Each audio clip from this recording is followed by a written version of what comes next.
संसार में आपका भाई भी यदि दुर्भाग्य से विपन्न अवस्था में चला गया है तो संसार के लोग ऐसे होते हैं कि भाई को भाई कहने के लिए राजी नहीं होते। है खास भाई तो बेचारे का दुर्भाग्य है, विपन्न अवस्था में आ गया, दरिद्रता आ गई, समाज में तिरस्कृत बहिष्कृत हो गया, तो वो भरे बाजार में कहता है कि मेरे बड़े भाई साहब, नहीं नहीं मैं इसको नहीं जानता हूं, ये जाने ये काम जाने। अरे और तो और ऐसे भी भाग्यहीन लोग हैं जो बाप को बाप नहीं कहना चाहते।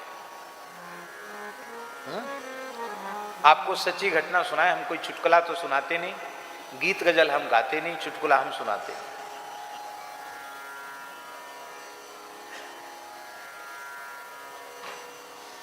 बिहार की घटना है। एक ब्राह्मण बड़े निर्धन थे, अकिंचन ब्राह्मण थे। उनके एक ही पुत्र हुआ और पत्नी की मृत्यु हो गई। तो ब्राह्मण ने पंडिताई करके ब्राह्मण वृत्ति से या ऐसा समझो भिक्षा मांगकर अपने पुत्र को पढ़ाया कि हमने गरीबी का बहुत कष्ट भोगा, हम अपने बालक को इतना पढ़ाएंगे कि वो आईएएस बने। और उन्होंने पढ़ाया अपने बच्चे को, तो भगवान की कृपा, पूजा पाठ भी करते थे कि लड़का आईएएस बन जाए, आईएएस, वो कलेक्टर बन गया। अब कलेक्टर के रूप में जब उसकी नियुक्ति हो गई तो अब उस पिता को कितना हर्ष होगा जिसकी पत्नी तो बच्चे, बहुत छोटा बच्चा छोड़ के मर गई थी, और एक ही लड़का और कोई आगे पीछे नहीं, वो कलेक्टर हो जाए तो उसको कितनी प्रसन्नता होगी, तो वाणी से व्यक्त करना बड़ा कठिन है। तो बड़ा प्रसन्न हुआ और पटना में उनकी नियुक्ति हुई कलेक्टर की। कहाँ? पटना में। वो बिहार में कहीं दूर रहते थे, वहाँ से बेचारे सतुआ और चिवड़ा अब कुछ लेकर के, आधी धोती पहने आधी धोती ओढ़े, एक टाट के थैला में कुछ सामान लेकर के अब वो आए अपने पुत्र के पास। इतने गरीब थे कि उनको लौट के घर जाने का किराया भी नहीं था। और उस समय उनका जो लड़का कलेक्टर था वो अपने रैंक के जो अधिकारी हैं उनके बीच में बैठकर कुछ खाना पीना चल रहा था। तो पिता को देख तो लिया उसने, पर देखते हुए भी अनदेखी कर दिया कि सबके बीच में मुझे प्रणाम करना पड़ेगा, इनकी तो फटी धोती है, फटी हालत है, मूड मुड़ाए भये हैं, तो हमारी जो प्रेस्टीज है, हमारी जो क्या कहते हैं उसको, प्रतिष्ठा प्रभावित हो जाएगी, इसलिए ध्यान नहीं दिया।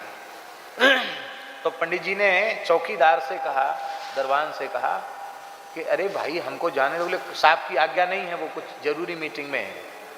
अरे बोले साहब तुम्हारे लिए होंगे, मैं बाप हूं उनका, बेटा है मेरा, तुम्हारे लिए साहब है, मेरे लिए साहब थोड़ी है। अब वो बेचारा चौकीदार कैसे कहे, तो ऐसे ऐसे बोल रहा है। उसने कहा महाराज पंडित जी बड़े नाराज हो रहे हैं, आप कहें तो मैं बुला लाऊं। हाँ ठीक बुला लाऊं। आई आई आई आई, प्रणाम भी किया, कुर्सी दी।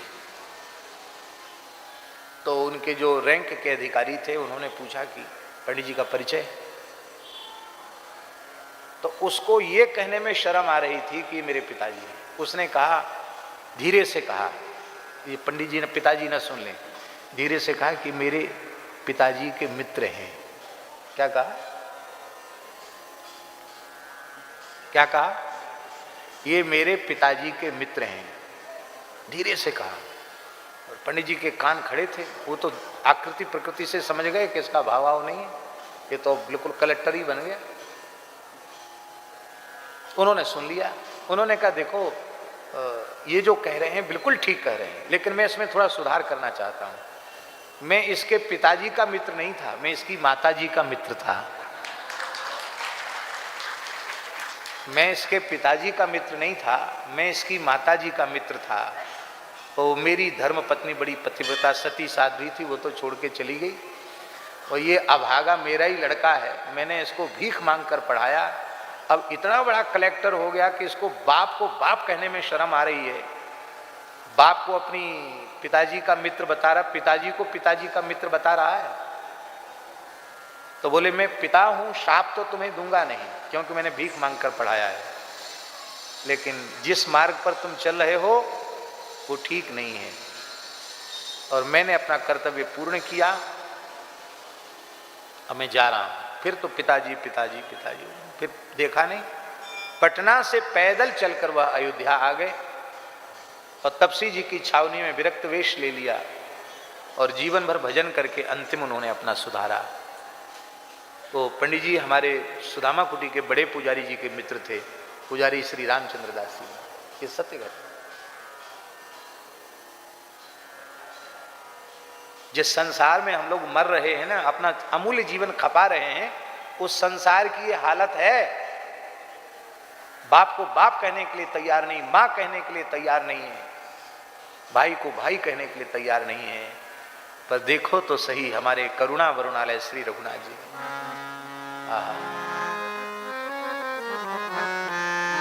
ये सब सखा सुनो मुनि मेरे, ये सब सखा सुनो मुनि मेरे, भय समर सागर गंभीरे, भय समर सागर कंबेरे। कौन ऐसा होगा जो बंदर भालू इनको अपना मित्र बता दे? कौन ऐसा होगा जो गीध को भी अपना पिता कहकर रोवे उसके लिए और अपने हाथ से उनकी पिता के समान और ददैहिक क्रिया करे और श्राद्ध तर्पण करे? ऐसा कौन होगा? ऐसा कौन होगा जो शबरी को भी मां कहकर अपनी अंक में भर ले, शबरी का आतिथ्य भी स्वीकार करे? आहा,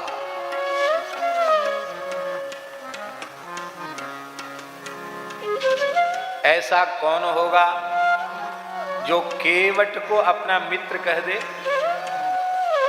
ऐसा कौन होगा जो निषाद राज को ऐसे हृदय से लगावे जैसे भरजी को भेंटते हैं?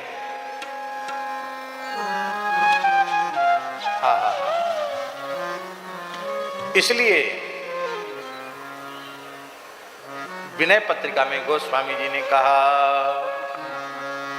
अब पद गाएंगे तो बहुत विलंब हो जाएगा, आप विनय पत्रिका देख लेना, 100वां पद है। इस पद की एक पंक्ति भी जब गाते थे, परम श्रद्धेय प्रातः स्मरणीय पूज्यपाद आचार्य जी, गुरु जी, जिनका हम नाम मर्यादा के कारण नहीं लेना चाहते, पर आप लोग समझें इसके लिए हम निवेदन कर रहे हैं। हमारे भारतवर्ष की संत समाज की विभूति, विद्वत जगत की विभूति, परम भागवत परम वैष्णव, जिनके प्रति हम गुरुभाव रखते हैं, ऐसे अनंतश्री समलंकृत पूज्यपाद आचार्य श्री कृपाशंकर जी महाराज रामायणी जी इस पंक्ति को गा नहीं पाते, बोल नहीं पाते थे।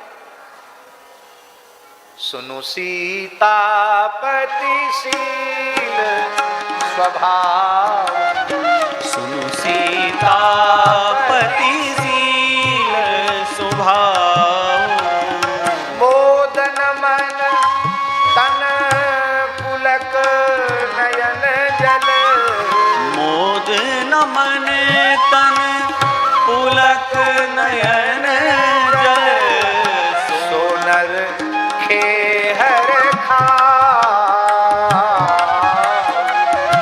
सोनर खेहर खा,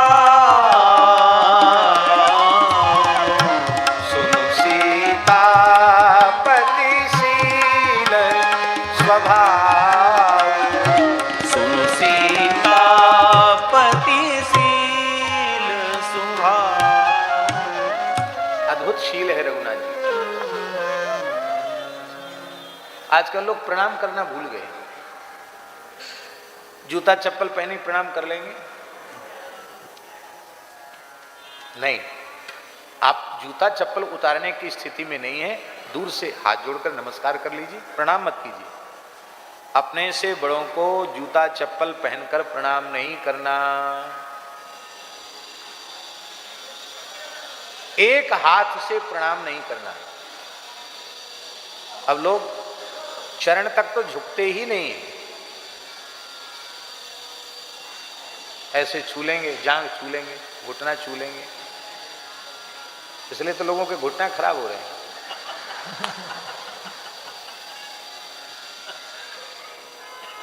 प्रणाम करना भूल गए लोग। एक जगह तो हमने प्रणाम करने का विचित्र तरीका देखा, पेट को प्रणाम कर रहे हैं, बंबई की बात। हाँ, एक महात्मा उनके अनुयायी आकर सब पेट को ही प्रणाम करते थे। धन्य है, ये भी एक विलक्षण। वो और ज्यादा नीचे नहीं झुक रहे थे, वो सब पेट को ही ऐसे पेट से लिपट जाते, पेट को ही प्रणाम करते।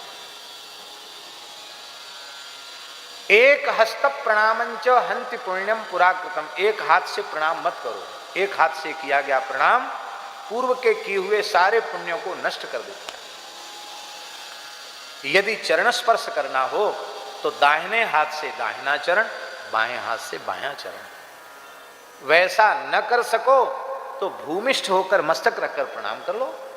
मान लो किसी की ऐसी मर्यादा है जो स्पर्श नहीं कराते हैं, आप मस्तक भूमि पर रखकर प्रणाम कर लीजिए, पर एक हाथ से प्रणाम नहीं करना। हम प्रणम्य को भी प्रणाम करना भूल रहे हैं। जिन्हें हमें माता पिता, उनको प्रणाम करना चाहिए, उनको भी हम प्रणाम नहीं करते। राम जी प्रातः काल उठ के रघुनाथा, मातु पिता गुरु नावही माथा, साष्टांग प्रणाम करते राम जी। हम नहीं करते माता पिता को रोज प्रणाम, हम नहीं करते गुरु जी को रोज प्रणाम।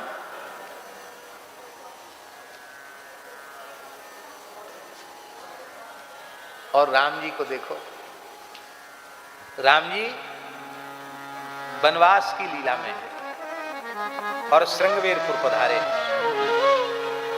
निषाद राज गो उनका स्वागत करते हैं, भूमिष्ठ होकर दंडवत प्रणाम करते हैं। राम जी आगे बढ़कर उनको उठाकर हृदय से लगाते हैं, कंधे पर हाथ रखकर खड़े हैं राम जी। पूछ रहे हैं मित्रवर, ये जो लोग खड़े हैं ये लोग कौन हैं? आपके परिवार के लोग हैं? हाँ भगवान, ये आपके सेवक का ही परिवार है, तो हम इनका परिचय जानना चाहते हैं। तो स्वाभाविक है कि सबसे बड़े का परिचय पहले दिया जाएगा। तो निषाद राज ने कहा, भगवान ये जो मातृ समुदाय में जो वृद्धा खड़ी हैं, ये मेरी जन्मदात्री माता है, ये मेरी मां है। इतना सुनते ही राम जी दौड़े और जिस भाव से अपना मस्तक कौशल्या जी के चरणों में रखकर प्रणाम करते हैं, उसी भाव से मित्र निषाद राज की माता के चरणों में अपना मस्तक रख करके राम जी ने कहा, मां अपने पुत्र का प्रणाम स्वीकार करें। आहा, नहीं कुल जाति बिचारी ऐसे राम दीन उपकारी। निषाद राज की वृद्ध माता के शुष्क पयोधरों में भी वात्सल्य का समुद्र उमड़ आया, उसके पयोधरों से भी दूध टपकने लग गया। इतना प्यार जगा उसके भीतर कि ये छोटे से बालक होते थे, वो गोद में लेकर दुलार करते। राम जी भक्तवांछा कल्पतरु हैं। राम जी ने कहा, इस समय तो हम अवस्था में भी, राम जी कितने वर्ष के उस समय?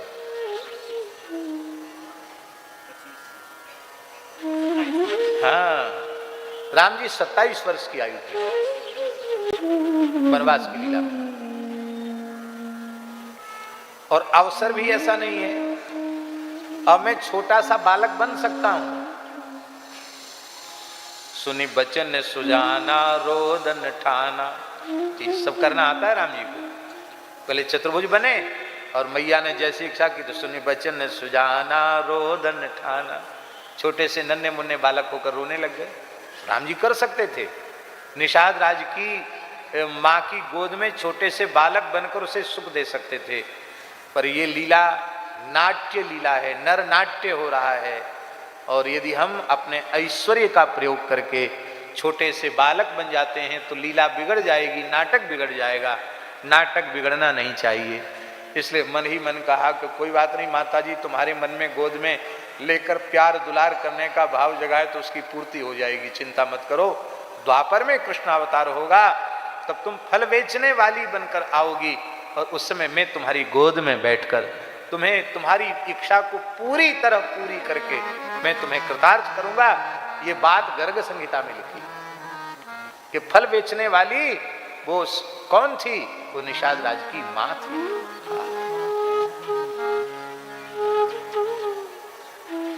ऐसे श्री रघुनाथ जी, तो ऐसे श्री रघुनाथ जी रामानंद स्वयं राम प्रादुर्भूतो महीतले। बोले प्रभु अब तो आपको ही आना पड़ेगा, एक एक को भेज रहे हो, अब खुद आना पड़ेगा आपको। और ऐसे नहीं आना पड़ेगा, पूरे परिकर के सहित आना पड़ेगा। बक्सर वाले पूज्य श्री मामा जी एक बड़ा सुंदर पद गाते थे। कहवा विराजे रघुनाथ जी से, कहवा द्वादश भागवत हो। कहवा विराजे रघुनाथ जी से, कहवा द्वादश भागवत हो। प्रभु जी सोचत जगत के कल्याण, जगत जन आरत। प्रभु जी सोचत जगत के कल्याण, जगत जन आरत।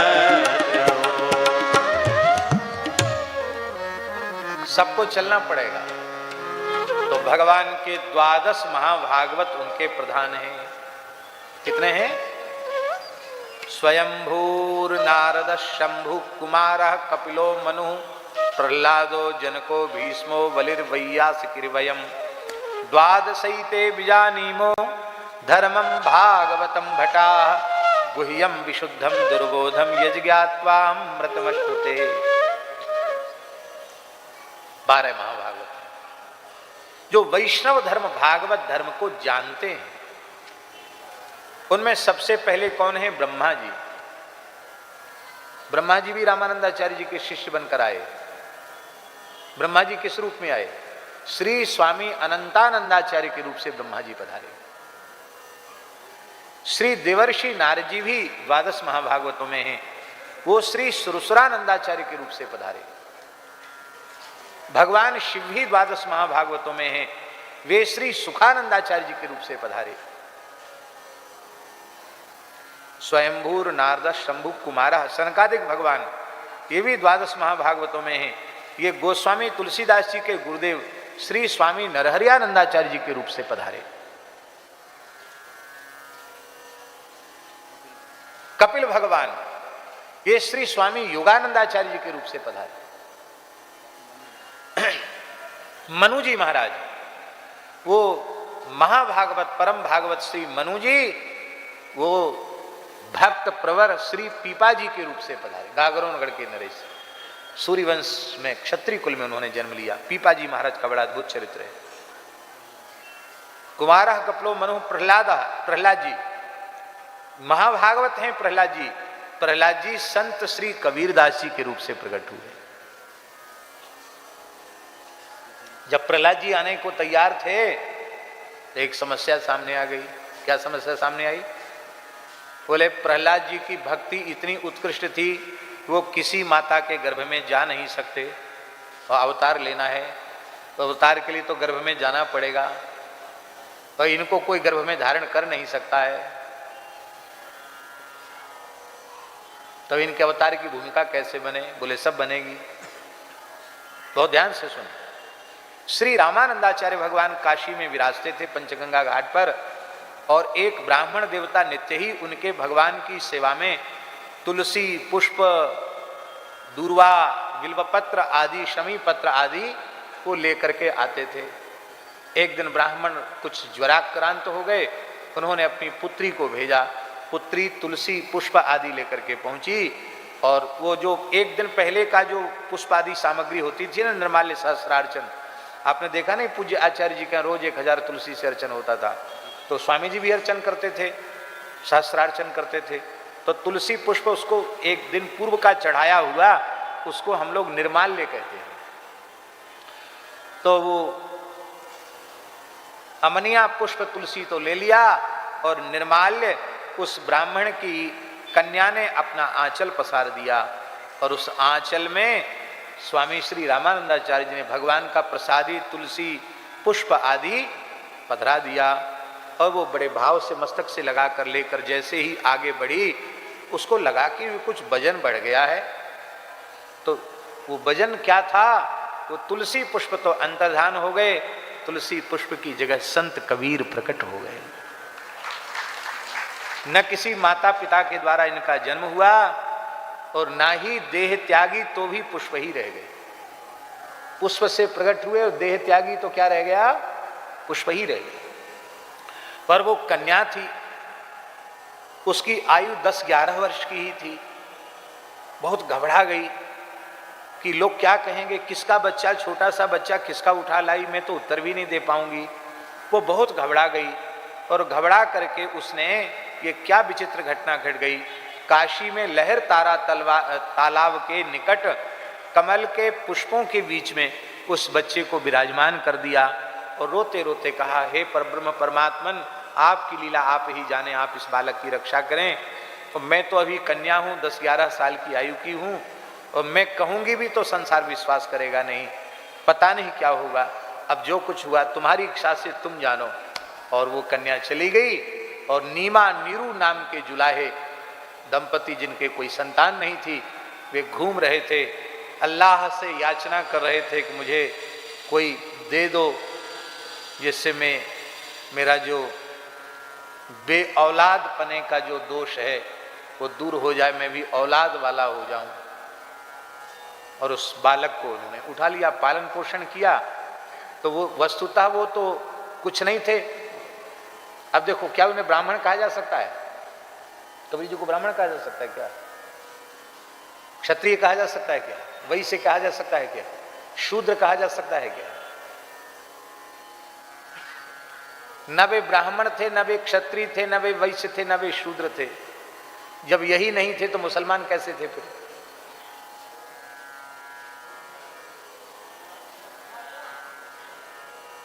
हाँ, वो कैसे थे?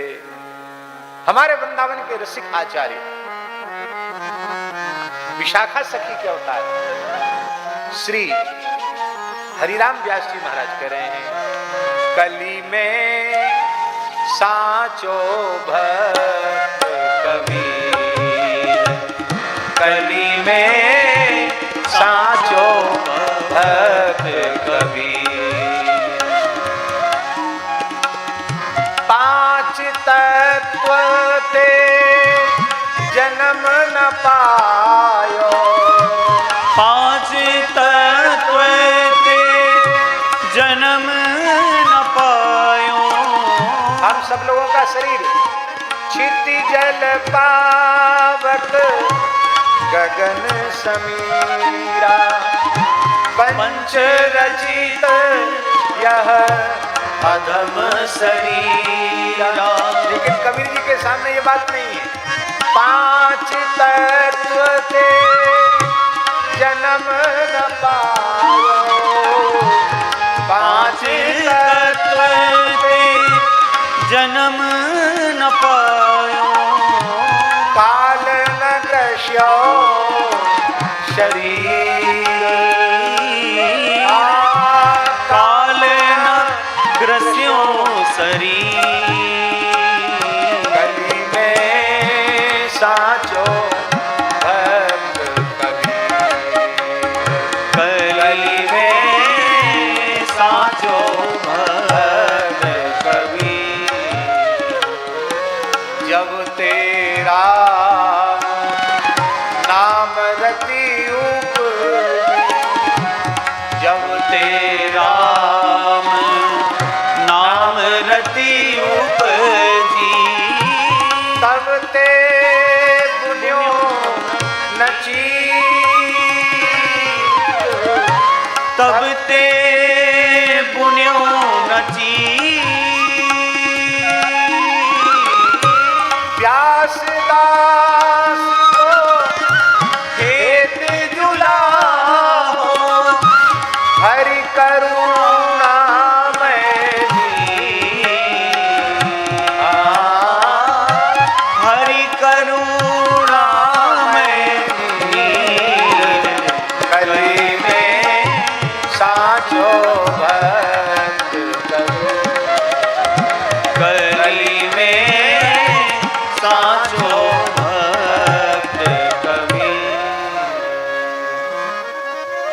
कबीरदास जी ने जब देह का त्याग किया तो हिंदू कहते थे हम हिंदू पद्धति से संस्कार करेंगे, हम मुसलमान कहते थे हम मजार बनाएंगे। बहुत झगड़ा, इतना झगड़ा हुआ कि लगा कि अब खूनी संघर्ष हो जाएगा। तब किसी ने कहा जो जीवन भर सबके झगड़े मिटाते रहे, उनके शरीर छोड़ने पर तुम लोग वही झगड़ा क्या करते हो, संत का अंतिम दर्शन तो कर लो। तो जैसे ही चादर हटाया तो तुलसी पुष्प से प्रकट हुए थे, तुलसी पुष्प ही बच गया। उन पुष्पों की हिंदुओं ने समाधि बना ली और मुसलमानों ने मजार बना ली। मगह में एक ही स्थान पर श्री कबीर जी की मजार भी है और श्री कबीरदास जी की समाधि भी है। हमारे पूज्य गुरुदेव भक्तमाली जी पधारे थे, दासवी था, तो नारायण समाधि का पूजन तो हम लोगों ने किया ही, इत्र लगाया, पूजन किया, परिक्रमा की और फिर मजार को भी प्रणाम करने के लिए गए। महाराज जी रोने लग गए, बोले देखो कबीर जी यहाँ इस रूप में न होते तो हम लोगों को मजार आने की क्या जरूरत थी। हाँ, धन्य है। भगवान क्या है? भगवान कुछ नहीं है। आप कहेंगे आप क्या बोलते हो भगवान कुछ? हाँ, भगवान कुछ नहीं है। ये बात हम इसलिए कहते हैं कि जो सब कुछ है वो कुछ नहीं है। बोलो भक्तवत्सल भगवान की। कुछ नहीं है, कुछ नहीं का मतलब समझे ना, वो सब कुछ ही है तो कुछ नहीं, कुछ क्या है? सब कुछ भगवान ही तो है। भगवान के अतिरिक्त और है क्या? बोलो भक्तवत्सल भगवान की जय। तो जैसे भगवान को सब अपने अपने रूप में अनुभव करते हैं, ऐसे ही संत कबीरदास जी भी भगवत स्वरूप, उनको भी सबने अपने अपने रूप में अनुभव किया और आज भी लोग मान रहे हैं। बोलो भक्तवत्सल भगवान की। जनक जी महाराज श्री स्वामी भावानंदाचार्य जी के रूप से प्रकट हुए, जो संत ज्ञानेश्वर के पिता, संत ज्ञानेश्वर, संत निवृत्तिनाथ, संत सोपान देव और परम साध्वी मुक्ताबाई, ये चार संतान जिनकी हुई, वे ही पंडित विठल पंत सन्यासी हुए। उनका नाम हुआ श्री स्वामी भावानंदाचार्य जी महाराज। जनक जी महाराज क्या होता है? भीष्म जी महाराज, पितामह भीष्म, ये भी 12 महाभागवतों में हैं। ये पितामह भीष्म साक्षात श्री सेन जी के रूप से प्रकट हुए। नापित कुल में इन्होंने जन्म लिया भक्ति के प्रचार के लिए। बांधवगढ़ मध्य प्रदेश में है, वहां के राजकीय नाई के परिवार में इन्होंने जन्म लिया, सेना नाई। बड़े साधु सेवी थे, बड़े संतों में निष्ठा थी इनकी और निरंतर राम नाम का जप करते थे। जगतगुरु श्री रामानंदाचार्य जी के शिष्य थे, 12 तिलक धारण करते थे। पर स्वामी जी की आज्ञा थी कि अपने पैतृक कर्म को करते हुए वहीं रहकर तुम्हें भक्ति करनी है, घर में रहकर भक्ति करनी है। संतों का आवागमन आपके यहाँ बना रहता था। एक दिन संतों की जमात आ गई और संतों की आव भगत में सेन जी भूल गए और राजा के यहाँ उनको रोज मालिश के लिए जाना पड़ता था और हजामत भी आज बनानी थी, मालिश भी करना था राजा का। तो भक्तवत्सल भगवान रघुनाथ जी ही ड्यूटी देने चले गए। सेन जी के रूप में स्वयं राम जी पहुंच गए। बांधवगढ़ के राजा को तेल मालिश करने लगे। राजा ने मन में सोचा कि ये सेन जी तो हमेशा ही बचपन से मेरी सेवा कर रहे हैं और ऐसा स्पर्श तो कभी इनका देखा नहीं। अरे बड़ा सुखद कोमल स्पर्श। भगवान की आरती हो रही है, हम लोग यहीं बैठकर थोड़ी देर आरती का अनुभव करते हैं। आरती जैसी हो जाएगी फिर कथा आगे आरंभ होगी।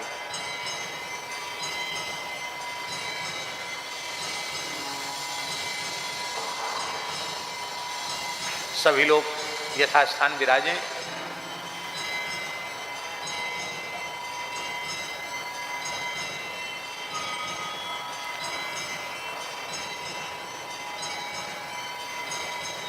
आज की जो चर्चा है वो बहुत ही गंभीर है और बड़ी महत्वपूर्ण चर्चा है, इसलिए उसका प्रवाह बना रहना चाहिए।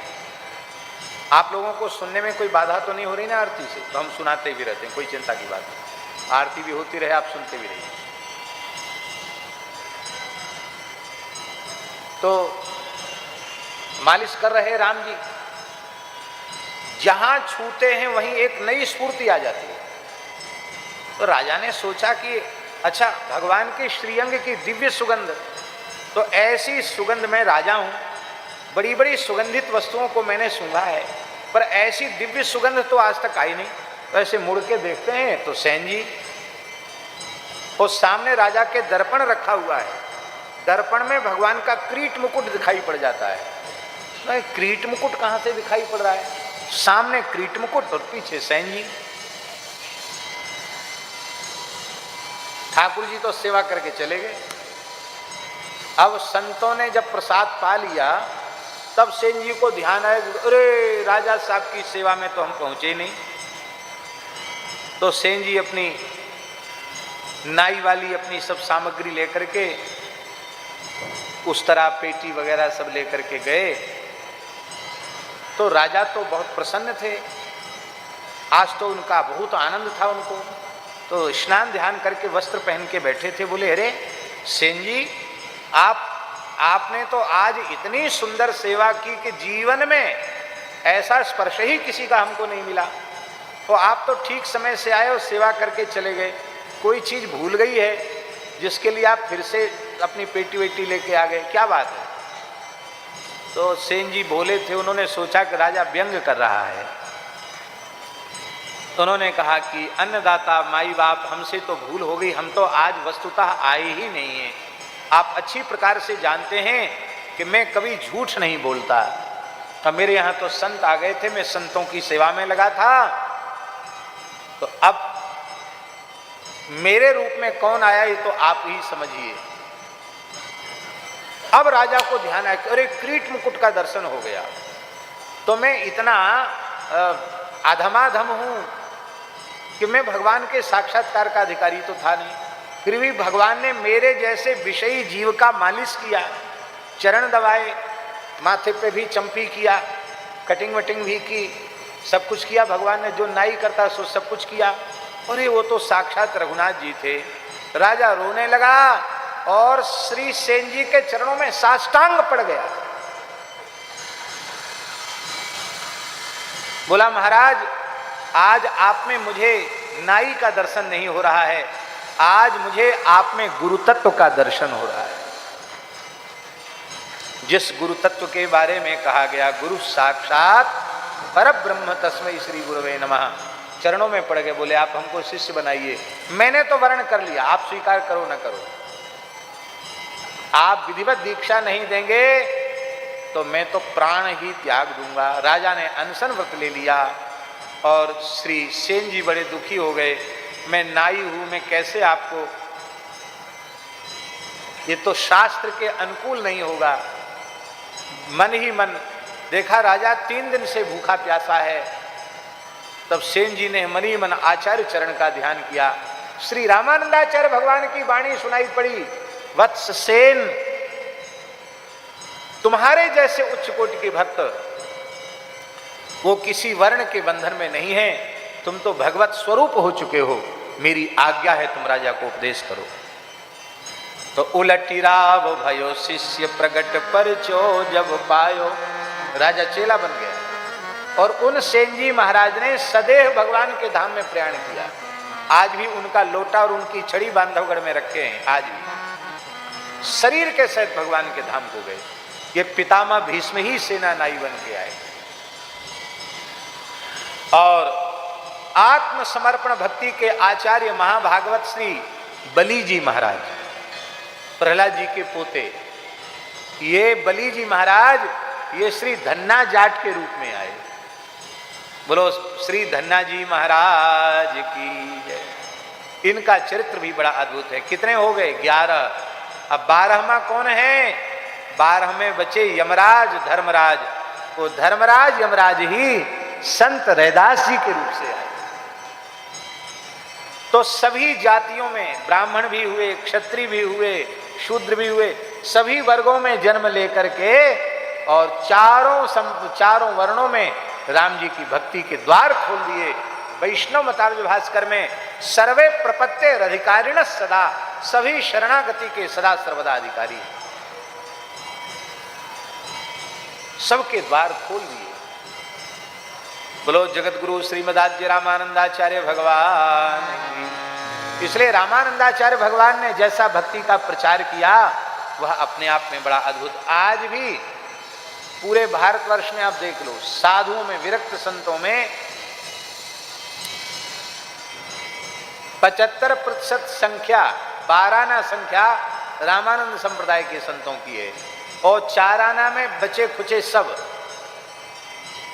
आप लोग कहेंगे आप तो झूठ बोलते हैं, कुंभ में आ जाना, कुंभ में आके देख लो, बड़े बड़े डंबूधारी लगा के बैठते हैं, लंबा चौड़ा, गिनती के साधु हैं, और प्रचार झूठ झूठ करते हैं कि इस बार हमने इतने लाख सन्यासी बनाए, इतने लाख सन्यासी बनाए।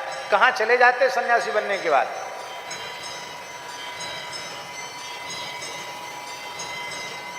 कहाँ चले गए? दूसरी बात कहेंगे तो वो विवाद का विषय बनेगा।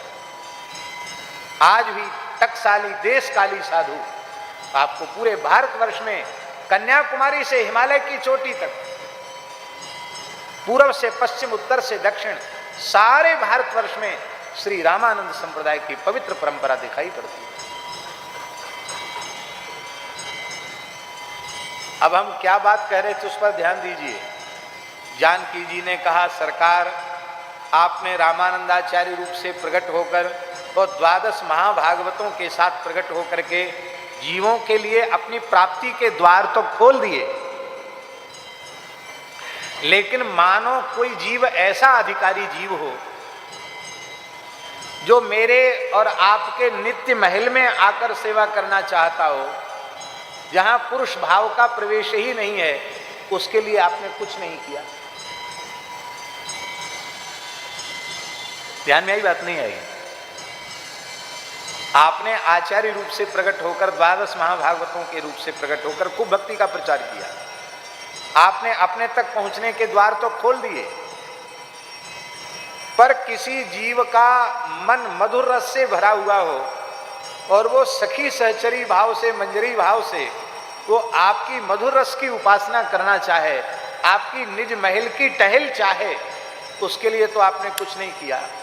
रघुनाथ जी मुस्कुराए, बोले वो हमारे अधिकार क्षेत्र की बात नहीं है, वो तो आपके अधिकार क्षेत्र की बात है। हमारे वृंदावन की उपासना में ठाकुर जी भी ललिता जी के हाहा खाते हैं कि आपकी कृपा हो जाए तो मैं अपनी स्वामिनी जी के निकट पहुंच सकूं। ललिता जी रोक देती तो ठाकुर जी को रुकना पड़ता है। तो वहां तो सर्वेश्वरी आप ही हैं, तो महल तक उस सखी भाव की उपासना के लिए तो आपको ही कृपा करनी पड़ेगी। तब श्री किशोरी जी ने अपनी निज सखी आचार्य, कौन? श्री चंद्रकला जी, यही चंद्रकला जी अग्र स्वामी जी हैं, और इन्हीं अग्र स्वामी जी का संकेत गोस्वामी जी ने भी किया है।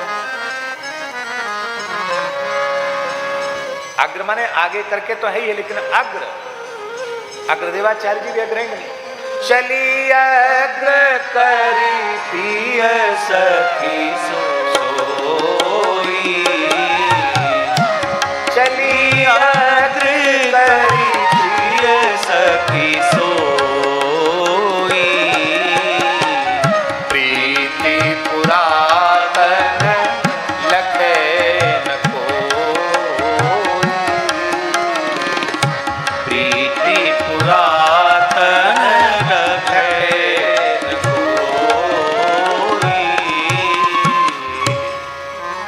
राजस्थान की पवित्र भूमि में विप्र कुल में श्री अग्र स्वामी जी का अवतार हुआ, जिनकी साधना स्थली गलता पीठ और गलता पीठ के बाद फिर रेवासा पीठ, और इन्हीं अग्रदेवाचार्य जी की प्रिय सखी वही श्री नाभा जी के रूप से आई। इसलिए भगवत रसिक जी ने कहा,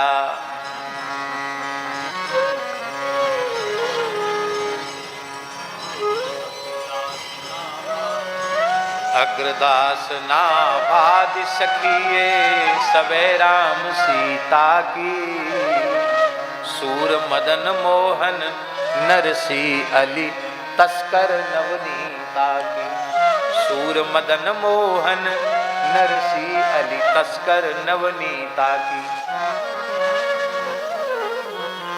बोलो भक्तवत्सल भगवान की जय। ये नाभाजी मूल में ब्रह्मा जी के अंशावतार है। किसके बता रहे हैं? ब्रह्मा जी के अंशावतार। जिन्होंने भक्तमाल लिखा ये ब्रह्मा जी के अवतार है। ब्रह्मा जी को इस रूप में क्यों आना पड़ा? बहुत ध्यान से सुनेंगे। आज ये भूमिका है, नींव ठीक से जम जाएगी तो महल बढ़िया पक्का रहेगा, और तो नींव इधर उधर हो गई तो जैसी आराम। इसलिए आज नींव डाली जा रही है पक्की।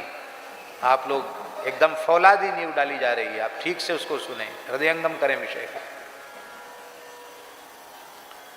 तो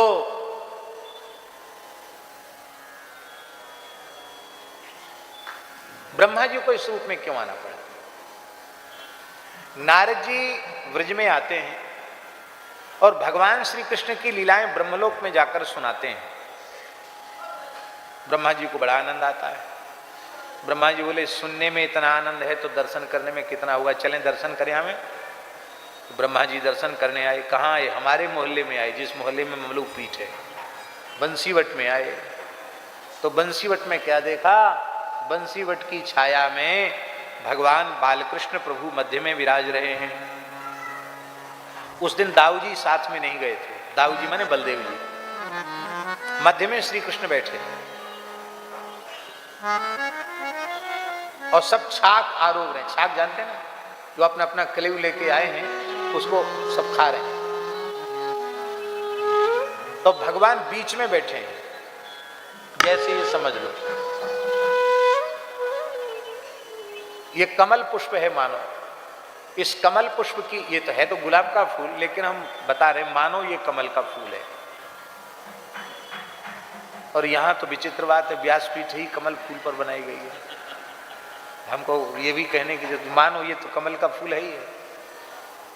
तो मध्य में श्री कृष्ण बैठे हैं। कमल के बीच में कर्णिका होती है, कर्णिका पीली पीली देखी होगी। उस कर्णिका के स्थान पर श्री कृष्ण बैठे हैं और कर्णिका के पास एक महीन महीन केसर जैसी होती है, देखिए आपने। वो केसर के स्थान पर छोटे छोटे ग्वाल बाल बैठे हैं। मानो भगवान ये कह रहे हैं कि जो जितना छोटा बनकर अहम शून्य होकर हमारे निकट रहेगा वो मेरे उतने अधिक पास में होगा। जितने छोटे होगे उतने भगवान के पास होगे, और जितने बड़े होगे तो बड़े। एक महात्मा आए जयपुर में तो दंडवत करने लगे, अच्छे महात्मा। मैंने कहा अरे राम राम महाराज, आप ऐसा मत करो, आप तो बहुत बड़े हैं, हम तो बालक हैं, आपको दंडवत नहीं करना चाहिए। और ये बोले महाराज द्वारा मत बोल देना बड़े। हमने कहा नहीं, बड़े बोलने में क्या हानि है, आप बड़े हैं, ज्ञान वृद्ध हैं, वयोवृद्ध हैं, कितना पुराना वैराग्य है। हमारी तो जितनी आयु नहीं है उससे ज्यादा आपका वैराग्य हो गया, आप बड़े तो हैं ही। अरे फिर आपने हमको बड़े कह दिया, ये बड़ा खतरे का शब्द है। हमने कहा कि हम फिर भी नहीं समझे। उन्होंने कहा महाराज बड़े कैसे बनते हैं, आप जानते नहीं हो। पहले दाल को भिजाया जाता है, उड़द की दाल को, फिर सिल्लोढ़ी पर रगड़ रगड़ के पीसा जाता है, उसमें नमक मिर्चा जाने क्या क्या मसाला मिलाया जाता है, फिर कढ़ाई धरी जाती है, फिर उसको एकदम खोलते हुए तेल में उसको पकाया जाता है, और इसके बाद फिर बोझा जाता दही में, तब दही बड़ा बनता है। तो इतनी दुर्गति हमारी क्यों कराओ महाराज। बड़ा बनने के लिए बड़े कितने कठिनाई से बनते हैं। तो इतनी मरम्मत कराना हो तब तो हमको बड़े कहिए। इसलिए बड़े तो और कोई बनाओ, बड़े हमको बड़े बड़े बनेंगे तो खा जाएंगे लोग। प्राय हम मनुष्य की रुचि देखो चाणक्य जी, पंगत में और चीज होगी उस पे हाथ पीछे जाएगा। दही बड़े होंगे तो पहले गोविंदाय नमो नमः। इसलिए एक पंडित जी तो विनोद में अर्थ करते थे, बोले महाराज शुक्लाम वरधरम देवम शशिवर्णम चतुर्भुजम प्रसन्न वदनम ध्यायेत सर्वविघ्नोपशांतये। इस मंत्र का अर्थ बताओ क्या है? बोले इसका अर्थ दही बड़ा है। अरे दही बड़ा कैसे? बोले शुक्लाम वरधरम, दही की सफेद चादर ओढ़े हुए है, देवम चमकता हुआ है जैसे लगता चंद्रमा हो आकाश का, शशि वर्णम चतुर्भुजम, चतुर्लोक दही बड़ा ही खाते हैं, साग वाग खा के पूरी खा के पेट नहीं भरते हैं, चतुर्लोगों का भोजन है। और ऐसा दही बड़ा सज धज के सामने आ जाए तो प्रसन्न वदनम ध्यायेत, और पेट में चला जाए तो सर्व विघ्नोपशांत है। दही बड़ा तो बड़े रहेंगे तो कोई ना कोई पेट में डाल लेगा, पेट में पहुंच जाएंगे। इसलिए हमको तो छोटे से छोटा बना रहने दो। छोटा बनने में फायदा है, बड़ा बनने में फायदा नहीं है। आपने जगतगुरु शंकराचार्य स्वामी श्री शांतानंद सरस्वती जी का दर्शन किया होगा। ज्योतिषपीठ के शंकराचार्य पूज्य स्वामी श्री शांतानंद सरस्वती जी महाराज, आपने तो खूब दर्शन किया होगा, प्रयाग विराजते थे। तो वो शुकतीर्थ में चक्र जी महाराज ने उनको बुलाया, श्री सुदर्शन सिंह चक्र जी ने। वहाँ हनुमत धाम में हनुमान जी विराजमान किए हैं। 7 अरब राम नाम उनके भीतर प्रतिष्ठित है, हनुमान जी के भीतर। और बड़ी विशाल हनुमान जी की प्रतिमा है हनुमत धाम में, और एक छोटी प्रतिमा है नीचे, वो मंदिर में उनकी पूजा होती है। बड़ी प्रतिमा को साल में एक बार सिंदूर चढ़ता है, तो वो सिंदूर चढ़ता, कई क्विंटल सिंदूर चढ़ता, कई क्विंटल ये है, 2.5 लाख रुपए हो में तब उनको एक बार सिंदूर चढ़ता है हनुमान जी को, बड़े हनुमान जी। तो शांतानंद जी बोले, जगत गुरु शंकराचार्य जी बोले देख लो हनुमान जी शिक्षा दे रहे हैं क्या? बोले बड़े तो धूप ताप सह के खड़े हैं, साल में एक बार उनकी पूजा हो रही, वो भी केवल चरणार्चन हो रहा है। ऊपर तक कौन 70-75 फुट ऊपर जाके कौन जल चढ़ावे, कौन दूध दही से नवावे। और बोले छोटे जो हनुमान जी हैं वो दिन भर लड़ुआ खा रहे हैं। बोलो भक्तवत्सल भगवान की। बड़े हो गए तो बहुत सहना पड़ेगा, छोटे हनुमान जी कहते देखो हमारे बड़े रूप को देख लो, सबको सहना पड़ रहा है, और हमारे छोटे रूप को देखो। वहाँ आज भी है ये चमत्कार, हमने अनुभव किया है कि कोई ऐसा काम हो जो असाध्य लग रहा हो और आपको कहना कि होना चाहिए पूरा, तो उन हनुमान जी को वेद लक्षणा भारतीय देसी गाय के दूध के छेना के बढ़िया रसगुल्ला राम जी को भोग लगा के हनुमान जी को जिमा दो, काम पक्का। हाँ, चक्र जी भी कहते थे कोई बहुत परेशान है तो बोले हनुमान जी को रसगुल्ला का भोग लगाओ, रसगुल्ला पाती हनुमान जी काम पूरा कर देते। हमने भी 1-2 परिस्थिति में लगवाया है वो। बोलो भक्तवत्सल भगवान की। अप्रत्यक्ष अनुभव किया, अपना कोई काम नहीं था ऐसा, किसी प्रेमी भक्त पर बहुत संकट था, उसने कहा महाराज जी हम बहुत परेशान हैं, प्राण संकट में है, बहुत प्रेमी भक्त। तो हमने कहा हमने ऐसा सुना है कि हनुमान जी रसगुल्ला के बड़े प्रेमी। बोले महाराज भोग लगवा दो हमारी तरफ से। मैं ठीक लगवा दो। लगवाते ही काम सफल। कवन सुकाज कठिन जग माही, जो नहीं होए तात तो पाही, रसगुल्ला खिला दो और सब काम करवा दो। बोलो भक्तवत्सल। ये तो विनोद में हमने कहा, पर शांतानंद जी जगतगुरु शंकराचार्य स्वामी श्री शांतानंद सरस्वती जी की बात याद आ गई कि बड़े हैं तो इतना धूप ताप सहते हैं, वर्षा सहते हैं, और छोटे हनुमान जी दिन भर रसगुल्ला खाते, दिन भर लडुआ खाते हैं। बोलो भक्तवत्सल भगवान की। तो छोटे ग्वालवाल भगवान के बिल्कुल निकट में, जो उनसे बड़े हैं वे और दूसरी पंक्ति में। कमल में देखा होगा पत्ते ज्यों ज्यों बड़े होते चले जाते थे तो दूरी, छोटे पत्ते बहुत निकट होते हैं। जो सबसे बड़े हैं वो सबसे पीछे हैं, और जो सबसे छोटे हैं वो सबसे निकट हैं। और आश्चर्य की बात यह है कि श्री कृष्ण बैठे तो हैं कमलाकार में, जैसे हम यहाँ बैठे हैं, तो हमारी ये पखड़ी तो सामने पर, ये दाएं बाएं हो गई, ये पीछे हो गई, पर श्री कृष्ण बैठे हैं तो सब ग्वालवाल यही अनुभव कर रहे हैं कि इनका मुखारविंद मेरी ही ओर है। क्योंकि सर्वतः पाणिपादोस्य सर्वतोक्षि शिरोमुखम सर्वतः श्रुतिमन लोके सर्वम आवृत्ति तिष्ठति, परब्रह्म परमात्मा का लक्षण है। उनका चारों ओर मुख है, चारों ओर कर कमल हैं, चारों ओर चरण हैं।